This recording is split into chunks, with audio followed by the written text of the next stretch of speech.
Sir already మనకి ఏపీలో election హడావుడి స్టార్ట్ అయిపోయింది. ఒక పక్కన ఎన్డీఏ కూటమి, ఒక పక్కన జగన్ గారు సింగిల్‌గా వస్తా అంటున్నారు. అలాగే పవన్ కళ్యాణ్ గారు పిఠాపురం నుంచి పోటీ చేస్తున్నారు. ఈసారి ఎలక్షన్ ఎవరు విన్ అవ్వచ్చు అనుకుంటున్నారు సార్? ఎన్డీఏ ప్రభుత్వం విన్ అవుతుంది. చంద్రబాబు నాయుడు మాకు సీఎం కావాలని ఉంది మా తెలంగాణ డిస్టిక్ వాళ్ళకి. ఎలా అనిపిస్తుంది సార్ ఈ 5 సంవత్సరాలు జగన్ గారి పరిపాలన చూసినట్టు? అదే పరిపాలన చూస్తూనే ఉన్నాం కదా, ఎట్లా పరిపాలనిస్తుంటే అట్లనే పరిపాలనిస్తుంది. 2000 అయింది లిక్కరు 100 రూపాయలు 200 అయింది. అది డూప్లికేట్ లిక్కరు. కార్మికులు లేరు, కర్షకులు లేరు.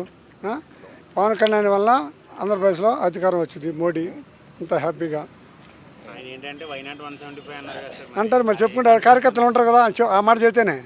ఇప్పుడు నేను ఒక రోడ్డు లేదు, ఏం లేదు. ఎక్కడ రోడ్లు ఉన్నాయా? ఎక్కడ రోడ్లు కానీ అభివృద్ధి ఉందా? ఆ రోజుల్లో అమరావతి 33,000 ఎకరాలు ఇచ్చారు. 33,000 ఎకరాలు అన్నీ కట్టారు. ఒక్క బిల్డింగ్ కట్టలేదుగా. గుజరాత్ మా పశ్చిమ బెంగాల్లో 700 ఎకరాలు ఇస్తేనే గవర్నమెంట్ పడిపోయింది, సిపిఎం గవర్నమెంట్. మరి ఇక్కడ 33,000 ఎకరాలు రైతులు ఇచ్చారంటే సామాన్యమైన కాదుగా. కోర్టు బిల్డింగ్ కట్టించి ఆ బిల్డింగ్ పరిపాలన చేస్తే అన్నీ చేస్తున్నారు. కొత్తగా ఏం కట్టించింది ఏం లేదుగా. అలాగే అనిల్ కుమార్ యాదవ్ గారు కూడా అసలు ఇయర్లోనే పోలవరం బడ్జెట్ కంప్లీట్ చేస్తామని చెప్పి బల్లగుద్ది మరీ చెప్పారు. చెప్తారు ఏదైనా చెప్తారు. నేను చెప్తాను, నువ్వు చెప్తాను, అన్నీ చెప్తారు అధికారం ఉన్నప్పుడు. ఎన్డీఏ కూటమి 120 గ్యారెంటీగా వస్తాయి, అనుమానం లేదు. ఎన్డీఏ కూటమి సార్. పవన్ కళ్యాణ్ గారు పిఠాపురంలో ఎంతవరకు 40,000తో గెలుస్తాడు. 40,000తో.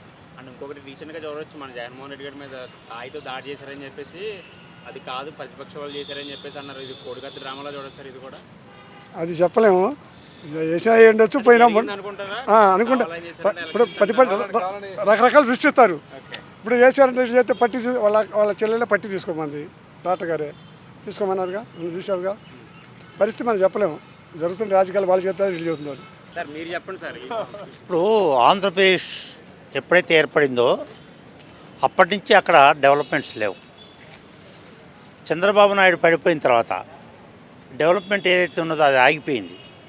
ఇప్పుడు ఈయన వచ్చిన తర్వాత ఇంటింటికి డబ్బులు పంపిస్తున్నాడు తప్ప రోడ్లు కానీ, పరిశ్రమలు కానీ, సాఫ్ట్వేర్ కానీ, ఇండస్ట్రీస్ కానీ ఏవి రాలే. వచ్చినట్టు ఓటీఆరా అవి కూడా వెళ్ళిపోయినాయి. కాబట్టి ఈయన వల్ల ఆంధ్రప్రదేశ్ పతనం తప్ప ఆంధ్రప్రదేశ్ ఎప్పుడు కూడా ముందుకు పోయి యూత్కు మంచి జాబ్స్ రావటం కానీ, మంచి రోడ్స్ కానీ రావు. కాబట్టి జగను ఖచ్చితంగా పడిపోవాలి. Chandrababu Naidu plus BJP plus Pawan Kalyan ముగ్గురు కలిసి వస్తే ఆ రాష్ట్రం బాగుపడుతుంది. మిగతా రాష్ట్రాలతో పాటు ఈ రాష్ట్రం కూడా డెవలప్లో ముందుకు పోతూ ఉంటుంది.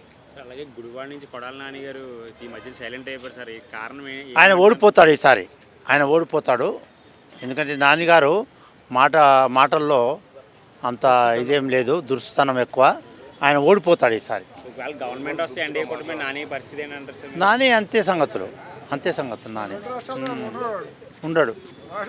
కాబట్టి ఎన్డీఏ రావడం చాలా మంచిది, ఆ రాష్ట్రానికి మంచిది, అక్కడ ప్రజలకు మంచిది.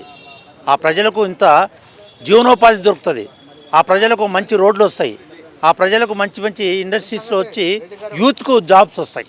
అలాగే మన అంబట్రామ్ బాబు గురించి చెప్పాలంటే మీరు ఏం చెప్తారు సార్? అంబట్రామ్ బాబు గురించి ఏం చెప్తామని, ఓడిపోతాడు ఆయన కూడా. ఏం చెప్పేది లేదు. చాలా మటుకు ఈసారి ఓడిపోవడం మాత్రం ఖాయం వైఎస్ఆర్సీపీ. సంక్షేమ పథకాలు కానీ అన్నీ యాజిటీజ్గా జరుగుతాయి. వీళ్ళు అబద్ధాలు చెప్తున్నారు జరగవని, కానీ అన్నీ యాజిటీజ్గా జరుగుతాయి. ఏదైతే ఇంటింటికి పోయి పింఛన్ ఇస్తున్నారో అది జరుగుతుంది. ఏదైతే 15,000 రూపాయలు ఫర్ విద్యార్థికి ఇస్తున్నారో అది జరుగుతుంది. ఏదైతే 45 ఏళ్ళు దాటిన వాళ్ళకు అది కూడా మహిళలకు ఇస్తారు. కాబట్టి ఏవి సంక్షేమ పథకాలు ఆగవు. కాబట్టి దయచేసి అక్కడ ఉన్న ప్రజలు విసిగిపోయినారు ఈ 5 ఏళ్ళలో.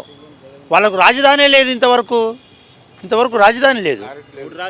ఇప్పుడు 28 రాష్ట్రాల్లో రాజధాని లేకుండా ఏ రాష్ట్రం లేదు. దీనికి రాజధాని లేదు ఇంతవరకు. ముందు రాజధాని సెట్ కావాలి. రాజారు జగన్ ఇద్దరు ఒకటే. పోయినసారి కూడా చెప్పాడు, ఈసారి కూడా చెప్పాడు. వాళ్ళిద్దరు ఒకటే, వాళ్ళది తేడా ఏం లేదు. కేసీఆర్ చెప్పినంత మాత్రం ఆడ గెలవాలని లేదు. చూశారు 5 ఏళ్ళు చూశారు.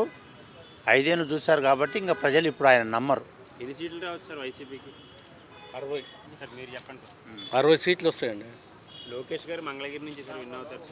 ఈసారి విన్ అవుతారు. ఈసారి హిందూపురం నుంచి బాలకృష్ణ గారు కూడా విన్ అవుతారు. తెలుగుదేశం ఆల్రెడీ మంచి లీడర్స్ అంతా విన్ అవుతారు. ఎన్డీఏ కూటమి సార్ అధికారంలోకి వస్తారు. మోడీ ప్లస్ పవన్ కళ్యాణ్, చంద్రబాబు నాయుడు ఎన్డీఏ ప్రభుత్వం గ్యారంటీ పరిపాలిస్తుంది. పిఠాపురం నుంచి పవన్ కళ్యాణ్ గారు ఎంత మెజారిటీ రావచ్చు? పిఠాపురంకి వెళ్ళా వాళ్ళకి పవన్ కళ్యాణ్ 30,000 40,000 దాకా.